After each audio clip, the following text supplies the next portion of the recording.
Hi കൂട്ടുകാർ, അസ്സലാമു അലൈക്കും വറഹ്മത്തുള്ളാഹി തആല വബറകാതുഹു. 2024 വാർഷിക പരീക്ഷ 2ാം ക്ലാസ്സിൻ്റെ ദുറൂസുൽ ഇസ്ലാം നടത്തിയതിൻ്റെ ചോദ്യപേപ്പറുമായിട്ടാണ് ഞാൻ വന്നിരിക്കുന്നത്. നമുക്ക് ചോദ്യത്തിലേക്ക് കടക്കാം. ബിസ്മില്ലാഹിർ റഹ്മാനിർ റഹീം. എന്താണ് ഒന്നാമത്തെ ചോദ്യം വന്നത്? കോളത്തിൽ ശരി രേഖപ്പെടുത്താനാണ്. നന്മ ചെയ്തവർക്ക് അല്ലാഹു തആല നൽകും. എന്താണ് നന്മ ചെയ്തവർക്ക്? നന്മ ചെയ്തവർക്ക് സ്വർഗം നൽകും അല്ലാഹു തആല. അപ്പോൾ നമുക്കത് ടിക്ക് ചെയ്യാം. തിന്മ ചെയ്തവർക്ക് നരകവും നൽകും. നമ്മൾ പഠിച്ചതാണ് അല്ലേ? അപ്പോൾ ഇവിടെ നന്മ ചെയ്തവർക്ക് എന്താണ്? അപ്പോൾ സ്വർഗം അടയാളപ്പെടുത്താം. അടുത്ത എന്താണ്? കഅബ അല്ലാഹു തആലയുടേതാണ്, അവൻ സംരക്ഷിക്കും. അത് അവൻ സംരക്ഷിക്കും. ഇത് പറഞ്ഞതാര്? ആരായിരുന്നു? അബ്രഹത്ത് അബ്ദുൽ മുത്തലിബിൻ്റെ ഒട്ടകങ്ങളെ പിടിച്ചു കൊണ്ടുപോയി. അപ്പോൾ അബ്ദുൽ മുത്തലിബ് അബ്രഹത്തിനോട് പറഞ്ഞതാണിത്. ഒട്ടകങ്ങളാണോ നിങ്ങൾക്ക് വലുത്? ഞാൻ കഅബ പൊളിക്കാൻ വന്നതാണെന്ന് അബ്രഹത്ത് അബ്ദുൽ മുത്തലിബിനോട് പറഞ്ഞു. അപ്പോൾ അബ്ദുൽ മുത്തലിബ് അബ്രഹത്തിനോട് പറഞ്ഞതാണ്, ഒട്ടകം എൻ്റേതാണ്, കഅബ അല്ലാഹു തആലയുടേതാണ്, അതവൻ സംരക്ഷിച്ചു കൊള്ളും എന്ന്. അപ്പോൾ അത് അബ്ദുൽ മുത്തലിബ് എന്നത് നമുക്ക് ടിക്ക് ചെയ്യാം. അടുത്തതാ, അഷെയ്ഖു മുഹീദ്ദീൻ ജീലാനി റളിയല്ലാഹു അൻഹു ജനിച്ച ജീലാനി ഗ്രാമം എവിടെയാണ്? ഇറാനിലെ ജീലാനി ഗ്രാമത്തിലാണ് ഷെയ്ഖ് മുഹീദ്ദീൻ ജീലാനി റളിയല്ലാഹു അൻഹു ജനിച്ചത്. നമ്മളങ്ങനെ പഠിച്ചത്. ഇറാനിൽ എന്നത് നമുക്ക് ടിക്ക് ചെയ്യാം. അടുത്തതാ, അസ്സലാത്തു ഹൈറും മിനൻ നൗം, ഉറക്കിനേക്കാൾ ഉത്തമമാണ് എന്ത്? സ്വലാത്ത് എന്ന് പറഞ്ഞാൽ നിസ്കാരം. അസ്സലാത്തു ഹൈറും മിനൻ നൗം, ഉറക്കിനേക്കാൾ ഉത്തമം നിസ്കാരമാണ്. ഹൈറും മിനൻ നൗം എന്ന പാഠത്തിൽ ഏറ്റവും അവസാനത്തിലൊരു ബോക്സ് പഠിച്ചിരുന്നില്ലേ? നിസ്കാരം ഉറക്കിനേക്കാൾ ഉത്തമമാണ്. അപ്പോൾ അവിടെ നിന്നാണ് വന്നത്, മനസ്സിലാക്കുക. അടുത്ത എന്താണ്? നിസ്കാരത്തിൽ തക്ബീർ ചൊല്ലുമ്പോൾ കൈകൾ ഉയർത്തണം. എവിടേക്കാണ് കൈകൾ ഉയർത്തേണ്ടത്? നെഞ്ചിന് നേരെ, തലക്കു നേരെ, ചുമലിന് നേരെ. എവിടെയാണ്? ചുമലിന് നേരെയാണ് കൈകൾ ഉയർത്തേണ്ടത്. അല്ലാഹു അക്ബർ എന്ന് പറഞ്ഞ് ചുമലിന് നേരെ കൈകൾ ഉയർത്തി നെഞ്ചിനും പൊക്കിളിനും ഇടയിൽ കെട്ടണം. അതാണ് തക്ബീറത്തുൽ ഇഹ്റാം എന്ന് പറഞ്ഞിട്ടുണ്ട്. അപ്പോൾ ആ പാഠത്ത് തന്നെ ചിലരുടെ നിസ്കാരത്തിൽ ചില പിഴവുകളുണ്ട്. നിസ്കാരത്തിൽ ശ്രദ്ധിക്കേണ്ട ചില കാര്യങ്ങൾ പറയാം. ചുമലിന് നേരെ കൈ ഉയർത്തേണ്ട 4 സ്ഥലങ്ങളുണ്ട് ചുമലിനു നേരെ. ഏതൊക്കെയാണ്? തക്ബീറത്തുൽ ഇഹ്റാം ചൊല്ലുമ്പോൾ, റുക്കൂയിലേക്ക് പോകുമ്പോൾ, എഴുത്തിദാലിലേക്ക് ഉയരുമ്പോൾ, 3 റക്അത്തിലേക്ക് ഉയരുമ്പോൾ.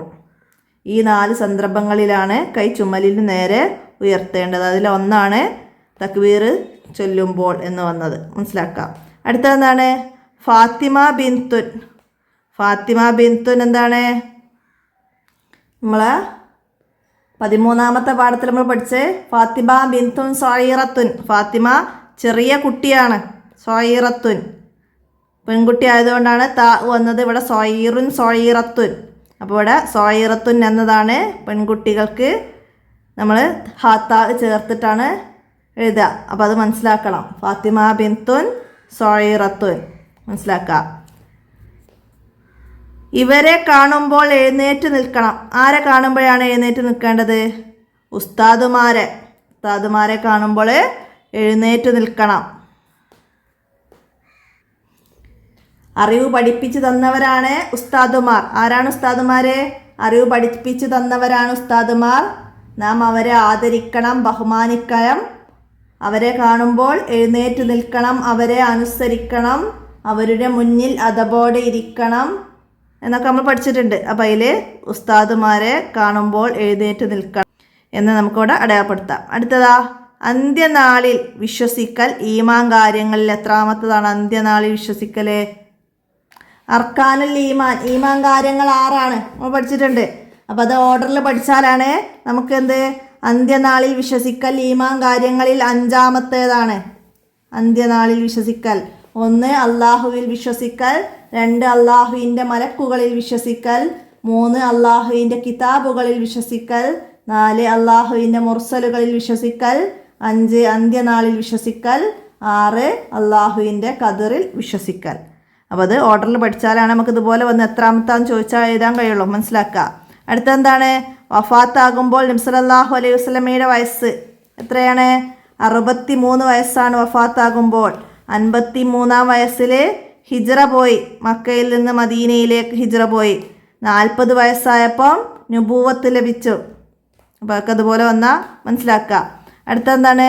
ഹയ്യ ഹയ്യ നഹ്വൽ മൽഅബ്. ഹയ്യ നൽ അബ് നമ്മളൊരു ബൈത്ത് പഠിച്ചിരുന്നു. അപ്പോൾ അതിൻ്റെ ബാക്കിയാണ് ഇവിടുന്ന് ടിക്ക് ചെയ്യേണ്ടത്. ഹയ്യ ഹയ്യ നഹ്വ മൽഅബ്, വരൂ വരൂ നമുക്ക് കളിസ്ഥലത്തേക്ക് പോകാം. ഹയ്യ നൽ അബ് എന്താണ്? നൽ അബ് നമുക്ക് കളിക്കാം, നമുക്ക് കളിക്കാം. പിന്നെ എന്താണ്? ഹയ്യ നംറഹ് നമുക്ക് ഉല്ലസിക്കാം. അപ്പോൾ അതിൻ്റെ ഇതാണ് ടിക്ക് ചെയ്യേണ്ടത്. മനസ്സിലാക്കുക. അതുപോലെ ആ ബൈത്തുനിന്ന് നമ്മൾ 2ാമത്തെ ചാപ്റ്ററാണ്. വേറെ ഏതെങ്കിലും ലൈന് വന്നാൽ നമുക്കിതുപോലെ അടയാളപ്പെടുത്താൻ കഴിയണം, മനസ്സിലാക്കി പഠിക്കുക. അടുത്ത എന്താണ്? മാച്ച് ചെയ്യാനാണ്, ചേരുംപടി ചേർക്കണം. എന്താ വന്നത്? ഇരുന്നു കൊണ്ട് ചൊല്ലണം. എന്താണ് ഇരുന്നു കൊണ്ട് ചൊല്ലേണ്ടത്? അത്തഹിയാത്താണ്. അത്തഹിയാത്താണ് ഇരുന്നു കൊണ്ട് ചൊല്ലണം. അപ്പോൾ അതിൻ്റെ സി നമുക്കവിടെ അടയാളപ്പെടുത്താം. അടുത്ത റുക്കൂയിൽ നിന്നുയരുമ്പോൾ ചൊല്ലണം. റുക്കൂയിൽ നിന്ന് ഉയരുമ്പോൾ എന്താണ്? സെമി അല്ലാഹു ലിമൻ ഹമിദ എന്നാണ്. അപ്പോൾ അതിൻ്റെ ഈ നമുക്കവിടെ എഴുതാം. അടുത്തതാ ഇഷായിൽ ഇമാമ് ഉറക്കെ ഓതണം. ഇഷായിൽ ഇമാമ് എന്താണ് ഉറക്കെ ഓതേണ്ടത്? നമ്മൾ 7ാമത്തെ പാഠം ഇഷാ നിസ്കാരത്തെക്കുറിച്ച് പറയുന്നുണ്ട്. അപ്പോൾ അതിലെന്താണ്? ഇമാം ഉറക്കെ ഓതി എന്ന് നമ്മൾ പറഞ്ഞത് എന്താണ്? ഫാത്തിഹ ആണ്. ഇമാം ഉച്ചത്തിൽ ഫാത്തിഹ ഓതി. എല്ലാവരും ശ്രദ്ധിച്ച് കേട്ട് ഇമാമിനോടൊപ്പം എല്ലാവരും ഉച്ചത്തിൽ ആമീൻ പറഞ്ഞു എന്നൊക്കെ നമ്മൾ പഠിച്ചിട്ടുണ്ട്. അപ്പോൾ ഇവിടെ ഇഷായിൽ ഇമാമ് ഉറക്കെ ഓതണം എന്നുള്ളത് നമുക്ക് എ നൽകാം, ഫാത്തിഹ. അടുത്ത റുക്കൂയിൽ ചൊല്ലണം. റുക്കൂയിൽ എന്താണ് ചൊല്ലേണ്ടത്? സുബ്ഹാന റബ്ബിയൽ അലീം വബിഹംദിഹി. സുബ്ഹാന റബ്ബിയൽ അലീം വബിഹംദി എന്ന അതിൻ്റെ ബി നമുക്കവിടെ നൽകാം. അടുത്ത സുജൂദിൽ ചൊല്ലണം. സുജൂദിൽ സുബ്ഹാന റബ്ബിയൽ അഅ്ല വബിഹംദിഹി. അപ്പോൾ അതിൻ്റെ ഡി നമുക്കവിടെ നൽകാം. അപ്പോൾ ഇതുപോലെ മാച്ച് ചെയ്യാൻ വരാം. അതുപോലെ നമുക്ക് നമ്മൾ പഠിച്ച ദിക്റുകളുണ്ട്. അത്തഹിയാത്തു മുബാറക്കാത്തു സ്വലവാത്തു തയ്യിബാത്തു. നിസ്കാരത്തിൽ ചൊല്ലേണ്ട ദിക്റുകൾ, ദുആകൾ ഒക്കെ അതുപോലെ നമുക്ക് മാച്ച് ചെയ്യാൻ വരാം. അപ്പോൾ അതൊക്കെ നന്നായി മനസ്സിലാക്കി പഠിക്കാം. അടുത്ത എന്താണ്? വബാരിക് ലനാ ഫീമ അഴ്തൈത ഡാഷ് മാ കളൈത. കുനൂത്തിൽ നിന്നാണ് വന്നത്. എന്താണ്? വബാരിക് ലനാ ഫീമ അഴ്തൈത വക്കിന ഷർറ മാ കളൈത്. വക്കിന ഷർറ മാ കളൈത്. അപ്പോൾ അതാണ്. അതുപോലെ മറ്റു ഭാഗം കുനൂത്ത് ഇതുപോലെ തന്നെ നമുക്ക് എഴുതാൻ കഴിയണം. വൈന്നഹു ലാ യദില്ലു ഡാഷ് വലാ യഇസു മൻ ആദൈത്. അപ്പോൾ അവിടെ വൈന്നഹു ലാ യദില്ലു മൻ വാലൈത് വലാ യഇസു മൻ ആദൈത് ഒക്കെ മനസ്സിലാക്കുക. അടുത്ത എന്താണ്? ഉസ്താദുമാരുടെ ഡാഷ് സമ്പാദിച്ചവർ മാത്രമേ വിജയിക്കുകയുള്ളൂ. ആരാണ്? ഉസ്താദുമാരുടെ പൊരുത്തം സമ്പാദിച്ചവർ. ഉസ്താദുമാരുടെ പൊരുത്തം സമ്പാദിച്ചവർ മാത്രമേ വിജയിക്കുകയുള്ളൂ. അപ്പോൾ അത് പൊരുത്തം എന്ന് എഴുതാം. അടുത്ത റബിയുൽ അവ്വൽ ഡാഷിനാണ് നബിദിനം ആഘോഷിക്കുന്നത്. എത്രനാ? റബിയുൽ അവ്വൽ 12-ന്, നബി ജനിച്ച ദിവസം. റബിയുൽ അവ്വൽ 12-നാണ് നമ്മൾ നബിദിനം ആഘോഷിക്കുന്നത്. മനസ്സിലാക്കുക. അടുത്ത റബ്ബിർഹംഹുമാ കമാ റബ്ബയാനി സഗീറ. മാതാപിതാക്കൾക്ക് വേണ്ടി ദുആ ചെയ്യേണ്ടത്. റബ്ബിർഹംഹുമാ കമാ റബ്ബയാനി സഗീറ. അത് പഠിക്കുക. പിന്നെന്താണ്? ബിസ്മില്ലാഹി വലജ്ന വബിസ്മില്ലാഹി ഹറജ്ന വഅലല്ലാഹി റബ്ബിന തവക്കൽന. ബിസ്മില്ലാഹി വലജ്ന വബിസ്മില്ലാഹി ഹറജ്ന വഅലല്ലാഹി റബ്ബിന തവക്കൽന. വീട്ടിലേക്ക് കയറുമ്പോൾ ചൊല്ലേണ്ട ദിക്റാണ്. അപ്പോൾ അത് പഠിക്കുക. അതുപോലെ നമ്മൾ പള്ളിയിലേക്ക് കയറുമ്പോഴും ഇറങ്ങുമ്പോഴൊക്കെ ഉള്ളത് പഠിച്ചിട്ടുണ്ട്. അല്ലാഹുമ്മ സ്വല്ലി അലാ മുഹമ്മദിൻ അല്ലാഹുമ്മ ഇന്നി അസ്അലുക മിൻ ഫളിക എന്ന് ചൊല്ലിയിട്ടാണ് പള്ളിയിൽ നിന്ന് പുറത്തേക്ക് ഇറങ്ങേണ്ടത്.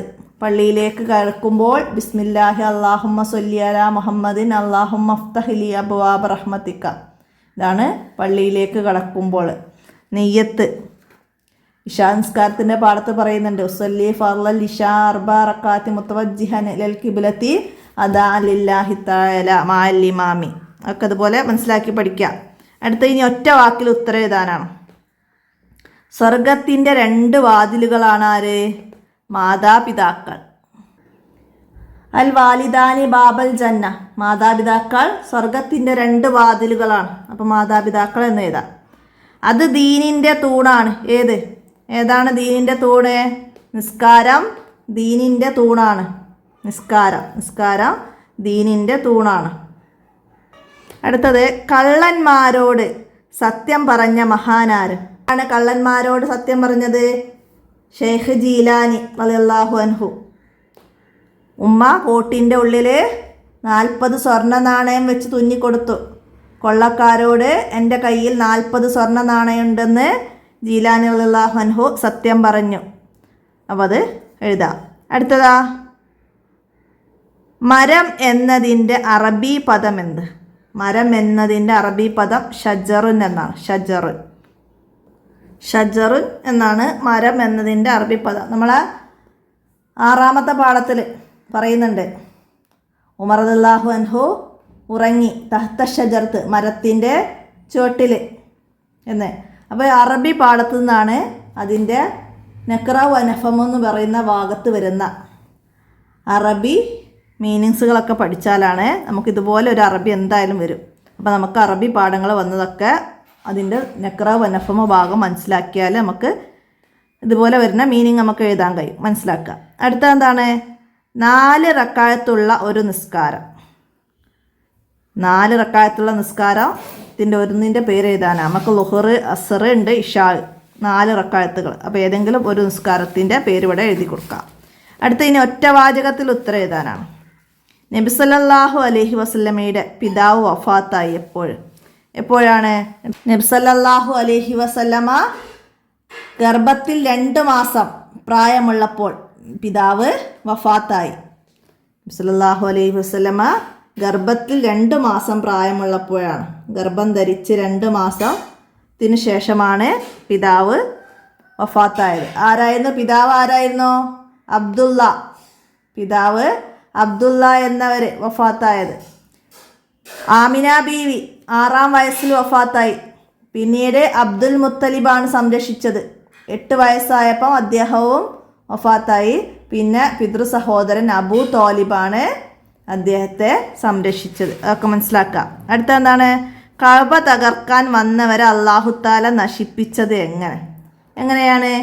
അബാബീൽ എന്ന കുഞ്ഞു പക്ഷികളെ ചുട്ടുപഴുത്ത കല്ലുകളുമായി അയച്ച് അവരുടെ നേരെ വർഷിപ്പിച്ചു. സൈന്യത്തിന് നേരെ വർഷിപ്പിച്ചു. അങ്ങനെയാണ് അല്ലാഹു തആല കഅബ തകർക്കാൻ വന്നവരെ നശിപ്പിച്ചത്. അപ്പോൾ അത് പാഠത്തിലെ അവസാനത്തിൽ പറയുന്നുണ്ട്. നമ്മളെ 4ാമത്തെ പാഠത്തിൻ്റെ അവസാനം പറയുന്നുണ്ട് അള്ളാഹു ഒരു കൂട്ടം കുഞ്ഞു പക്ഷികളെ അയച്ചു. ചുട്ടുപഴുത്ത കല്ലുകളുമായി അവയെത്തി തീക്കല്ലുകൾ സൈന്യത്തിനു നേരെ വർഷിച്ചു. അവരുടെ ശരീരങ്ങൾ ചതഞ്ഞരഞ്ഞതുപോലെയായി. കഅബ തകർക്കാൻ വന്നവരെ അല്ലാഹു തആല നശിപ്പിച്ചു. അപ്പോൾ അത് മനസ്സിലാക്കി എഴുതുക.